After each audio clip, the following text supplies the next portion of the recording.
Video लेके हाजिर हूँ। आज मैं बात करूँगा सीपीसी का जो है ऑर्डर 7 और रूल 10 और 11। आज मैं आपके सामने एक चीज़ बयान करूँ कि बीए एक्ट जितने भी लॉ के स्टूडेंट्स हैं या जो लॉ गेट में अपेयर हो रहे हैं उनके लिए जानना बेहद ज़रूरी है। उनको बी एक्ट से ही तैयारी करनी चाहिए क्योंकि ये आपके मुख्तलिफ आने वाले इम्तिहानों में ये चीज़ आपके लिए सूदमंद रहेगी। तो मैं एक सेक्शन वाइज आपको पढ़ता हूँ तो उसका फिर मैं आपको मफहूम समझाता हूँ कि आया कि ये जो ऑर्डर 7 है, रूल 10 और 11, ये मुख्तलिफ लॉ के जो CPC के इम्तहान हैं इनमें पूछ लिया जाता है। इसके अलावा लॉ गेट के भी इम्तहान में ये सवाल अक्सर व बेशतर आ जाते हैं।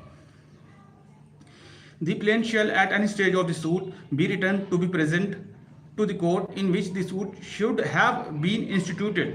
अदालत जिस केस में जहाँ भी वो मुकदमा दायर हुआ है उस अदालत चाहे तो वो मुख्तलिफ वजूहात की बुनियाद पर वो केस मुतल्लिका पार्टी को वापस कर सकती है।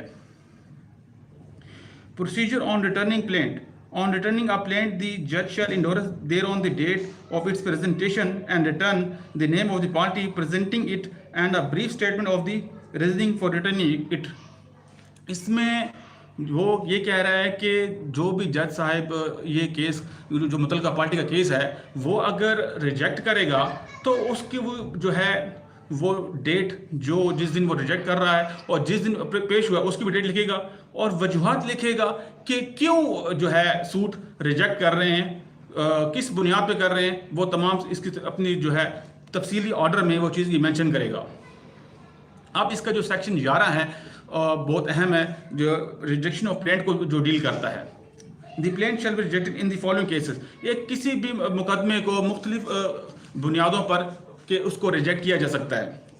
Where it does not disclose the cause of action, जहाँ बनाए दावा का जिक्र ना हो, इस तरह के केसेस को अदालत मुख्तलिफ मौके पर केस रिजेक्ट कर सकती हैं।